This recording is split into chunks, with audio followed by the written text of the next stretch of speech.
تو یزید تو شرابی ثابت ہو گیا، تو انہوں نے تو اس کو ضعیف کہا ہے، تو یہ بغض میں کہاں ہوگی میرے بھائی، یہ تو دفاع میں چلے گی یزید کے. آپ کو شاید یہ بھی بات سمجھنے میں تھوڑی سی دقت ہو رہی ہے، لیکن مسئلہ یہ ہے نا، کیونکہ آپ کفایت اللہ سنابلی حافظ اللہ کی محبت کے اندر اور پھر یزید کی محبت کے اندر، اب کیونکہ کفایت اللہ سنابلی حافظ اللہ کا تو رد کیا، زبیر علی زئی رحمہ اللہ نے ان کو کذاب کا مقالات کے اندر ان کی غلطیوں کو واضح کیا.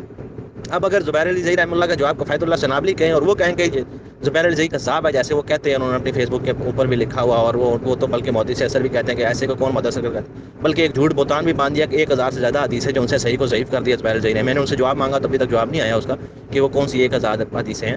تو میرے بھائی وہ کہیں تو چلے ایک بات بنتی ہے، کیونکہ ان کا آپس میں تقابل چل رہا ہے، کیونکہ کفایت اللہ سنابلی تو ابھی اپنی شخصیت کو نمایاں کرنا چاہتے ہیں، کیونکہ ابھی کوئی ایسا کارنامہ تو ہے نہیں. ایک یزید کے اوپر کتاب لکھ دی تو بس وہ آپ چاہتے ہیں کہ میں زبیر علی زئی بن جاؤں، تو آپ زبیر علی زئی کی شہرت کی طرح وہ اپنے آپ کو مشہور کرنا چاہتے ہیں. تو اس لیے انہوں نے کہا کہ چلو پکڑو کسی ایسے کوئی، کیونکہ جب بڑے سے لڑو گے، جیتو گے یا ہارو گے، آپ کا ایک نام ہو جائے گا. جیت جاؤ گے تو زیادہ نام ہوگا کہ یار یہ دیکھو یہ ایسے سے ہارا جس کو کوئی ہرا نہیں سکتا تھا، اور ہار بھی جاؤ گے تو پھر بھی بہادری کے اندر آ جائے گا کہ یار بہادر بندہ ایسے سے لڑا جس سے کوئی لڑ نہیں سکتا تھا. تو نام شہرت کے لیے انہوں نے یہ کام کرنے کی کوشش کی میرے بھائی، لیکن جب آتی ہے نا علم کی بات تو وہاں پر دلائل چلتے ہیں، وہاں پر یہ سارے معاملات نہیں چلتے. آپ کفایت اللہ سنابلی حافظہ اللہ ہوں یا زبیر علی زئی رحمہ اللہ ان کی خدمات کو، ان کے علم کو، ان کی تعلیمات کو دیکھا جائے، ایسے کسی کے اوپر فتوے نہیں لگائے جائیں گے. زبیر علی زئی رحمہ اللہ نے مقلدین کا منہ توڑ جواب دیا، ان کی جتنے بھی روایات، جتنے عقائد تھے، جو معاملات تھے، ان کا منہ توڑ جواب دیا، جس کے جواب وہ نہیں دے سکے. اور آج ہماری اپنی جماعت کے لوگ اٹھے جو کہتے ہیں کہ زبیر علی زئی رحمہ اللہ کذاب تھے. ماشاءاللہ.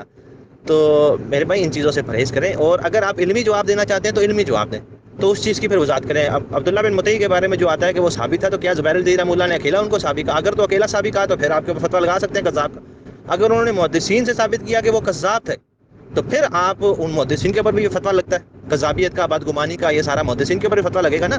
یا صرف زبیر علی زئی رحمہ اللہ نے کذاب کہہ دیا، وہ ثابت کہہ دیا، تو صرف ان کے اوپر کذاب کا فتویٰ لگے گا. تو اس چیز کو پہلے جا کے پڑھ لیجئے عبداللہ بن مطیع کے بارے میں. پھر آپ صرف ایک روایت، ایک کفایت اللہ سنابلی کی تحریر کی وجہ سے یہ کہہ رہے ہیں کہ عبداللہ بن مطیع صحابی نہیں تھا، کیونکہ کفایت اللہ سنابلی نے ایک تحریر لکھی ہے اس کے اوپر. تو میرے بھائی پہلے اس تحریر کے دلائل کو آپ جا کے پڑھیں، ٹھیک ہے. دوسری بات یہ ہے کہ کارنامہ کیا، ابھی یزید کی محبت میں ابھی سارے کام کر رہے ہیں، تو یزید کا کیا کارنامہ تھا؟ تھوڑے سے لفظ استعمال کر رہا ہوں سخت، شاید ہمارے بھائیوں کو برا لگے، لیکن یزید نے کون سا یار اسلام کی جو ہے وہ تعلیمات کو عام کیا، یا اسلام کے لیے ایک جھنڈا گاڑ دیا، یا اسلام کو سر بلند کیا؟ کوئی ایسا کارنامہ ہے اس کا؟ یا کفایت اللہ سنابلی کا کوئی ایسا کارنامہ ہے؟ ابھی انشاءاللہ ابھی وہ تحقیق کر رہے ہیں. ہم تو کہتے ہیں کہ اللہ تعالیٰ ان کو زبیر علی زئی رحمہ اللہ سے زیادہ عزت دے، ان کا علم میں زیادہ اضافہ کرے، وہ مقلدین کا منہ توڑ جواب دے، وہ حق کو واضح کریں، اور اپنے جو باقی غلطیاں کوتاہیاں ہر ایک سے ہوتی ہیں، ہم ان کے لیے دعاگو ہیں. لیکن ابھی اگر ایسے معاملات کے اندر آپ بلا دلیل یہ باتیں کرنا شروع کر دیں گے، فتوے لگانے شروع کر دیں گے، تو میرے بھائی یہ چیزیں آپ کو زیب نہیں دیتی. باقی یہ ہے کہ اگر آپ کو دفاع کرنا ہے تو میرے بھائی آئیں دفاع کریں، دلیل سے دفاع کریں، باتوں سے دفاع نہ کریں، اور یہ فتووں سے. کفایت اللہ سنابلی صاحب کے بارے میں علماء کرام کے کیا اقوال ہیں، ان میں سے سب سے پہلے میں آپ کے سامنے رکھ رہا ہوں غلام مصطفیٰ ظہیر امن پوری صاحب کو. سنیے. السلام علیکم ورحمۃ اللہ وبرکاتہ. مولانا کفایت اللہ سنابلی صاحب کوئی سنجیدہ عالم نہیں ہے، اور نہ ہی منہجی ہیں. ان کا معاملہ جس طرح وہ خرم شہزاد صاحب کا ہے نا، علم حدیث کو کھلواڑ بنانا ہے، اس کے برابر یا قریب ہے. جس طرح حدیث سفینہ کے ساتھ ان کا رویہ رہا ہے، ہم تو حیران ہو گئے کہ حدیث سفینہ کو انہوں نے ضعیف قرار دیا، اور بنیاد بھی کوئی نہیں ہے. تو میں نے اپنے کلاس کے بچے کو کہا کہ سنابلی صاحب کو یہ جواب آنا چاہیے. تو یہی حافظ اللہ تعالیٰ نے بھی اس بچے کو کہا کہ بھائی اس کا جواب لکھے. اس نے لکھا، اس نے کہا استاد جی مجھے تو سوائے جہالتوں اور ضلالتوں کو چیز نظر ہی نہیں آئی. تو پتہ نہیں ان کو کیا ہو گیا، حالانکہ یہ اچھے ساتھی تھے، اچھے لکھنے والے تھے. اللہ عالم. ابن جوزی تک انہوں نے معاف نہیں کیا. جذبات میں کیوں آ جاتا؟ اب عالم بنے، اپنے آپ کو ضبط میں رکھیں. زبیر صاحب سے دشمنی کماتے ہیں. زبیر صاحب کا اور سنابلی صاحب کا کیا جوڑ ہے؟ کوئی جوڑ ہے؟ کوئی ایمان والا انسان، کوئی علم و تقوی والا بتا سکتا ہے؟ وہ تو بلند ایک چوٹی تھی. زبیر صاحب تو اللہ نے ان کو بڑی خوبیوں سے نوازا، اور 16 سال انہوں نے مسلک اہل حدیث کے لیے اپنے وجود کو وہ تھکایا تھا، اور حدیث سے انتہا کی محبت، اور گمراہوں کے رد میں ان کا جو کام ہے وہ صدیوں یاد رکھا جائے گا. مسلک اہل حدیث اور مسلک محدثین سے ان کی محبت بہت واضح تھی.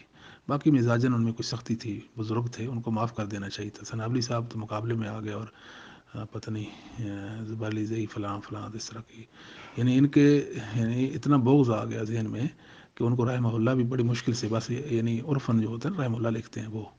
تو یعنی اپنے جو ساتھی ہوتے ہیں، اپنے علماء ہوتے ہیں، ان کی عزت قدر کرنا، ان کا احترام کرنا، ان کا ادب کرنا، ان کے لیے اللہ تعالیٰ سے دعائیں کرنا، ان کو معاف کر دینا، یہ اچھے لوگوں کی خوبی ہے.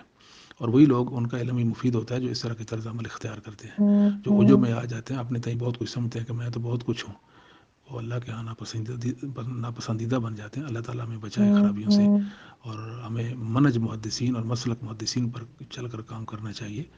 تو یعنی اس طرح کے تفردات اور اس طرح کی چیزیں جو اصول محدثین سے بہت ہٹی ہوئی ہوتی ہیں، وہ بس ایک وقتی طور پر تو ہوتا ہے، ایک بلبلہ سا وہ کہہ دے اور بعد میں وہ ختم ہو جاتی ہے، اور جو محدثین کے اصولوں پر جو کام ہوتا ہے وہ صدیوں یاد رکھا جاتا ہے۔ اس بات کو یاد رکھیں۔ سنابلی صاحب نے تو 900 صفحے کی کتاب لکھ دی یزید پر، اور دوسری سینے پہ ہاتھ باندھنے والی 700 صفحے کی کتاب لکھ دی بس۔ تو اس میں ان کے تناقضات آ گئے، بعض حدیثوں کی تحقیق میں اپنے آپ پہ ضبط نہیں رکھ سکے۔ ان کو چاہیے کہ اپنی اصلاح کریں، درستگی کریں جی، اور اپنا جو بھرم ہے اس کو برقرار رکھیں۔ السلام علیکم ورحمۃ اللہ وبرکاتہ۔ دو انتہائی ہیں، ایک رافضیت اور ایک ناصبیت ہے۔ رافضیہ کا جو ہے وہ اہل بیت کی محبت میں صحابہ پہ تبرہ اور ان کے ایمان کا انکاری ہیں، اور جو ناصبی ہیں وہ صحابہ کرام رضوان اللہ علیہ اجمعین میں سے اہل بیت ہیں، ان کے دشمن ہیں۔ اہل حدیثوں کو چاہیے کہ اچھے طریقے سے دشمنان صحابہ جو ہیں، دشمنان اہل بیت جو ہیں، ان کے متعلق اچھی کوشش کریں، لوگوں کو آگاہ کریں۔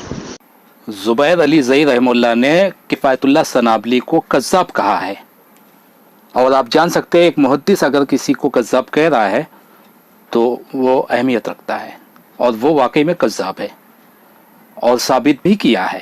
میں نے مقالات کا صفحہ نمبر لگا دیا ہے پیچھے، آپ دیکھ سکتے ہیں۔ اور ان کے شاگرد تھے غلام مصطفیٰ ظہیر امن پوری صاحب، انہوں نے کفایت اللہ سنابلی کو جاہل کہا ہے، اور بہت کچھ اسی آڈیو میں جو ابھی سن چکے ہیں۔ نہیں سمجھ میں آیا تو دوبارہ ریورس کر کے سنیں۔ اور اب ہم پیش کر رہے ہیں حافظ عمر صدیق صاحب کو، کفایت اللہ سنابلی صاحب کے بارے میں ان کی کیا رائے ہے، وہ کیا کہتے ہیں۔ تو کہتے ہیں ٹھیک ہے، اسلاف کی پوری بات کو مان لیں، حدیث دنیا کا مصداق اس کو بنا لیں، بنا کر آگے جو پھر انہوں نے کومنٹری کی ہے اس کومنٹری کو بھی لے لیں، میٹھا آپ اور کڑوا تھو۔ السلام علیکم ورحمۃ اللہ۔ قطعی طور پر میں نے تو رجوع نہیں کیا، میں تو الجماع کے ساتھ، اپنے اسلاف کے ساتھ ہوں، کتاب و سنت کے ساتھ ہوں۔ اور سنابلی جو ہے اس نے اپنی کتاب کے اندر جتنی باتیں بھی نقل کی ہیں وہ سب کافروں کی باتیں ہیں، جو منکرین حدیث ہیں، جو صحیح بخاری صحیح مسلم کی روایتوں کو اور ان محدثین کو گندی ننگی گالیاں دینے والے شیاطین ہیں، اس نے اپنی کتاب میں ان ساری چیزوں کو جمع کر دیا ہے۔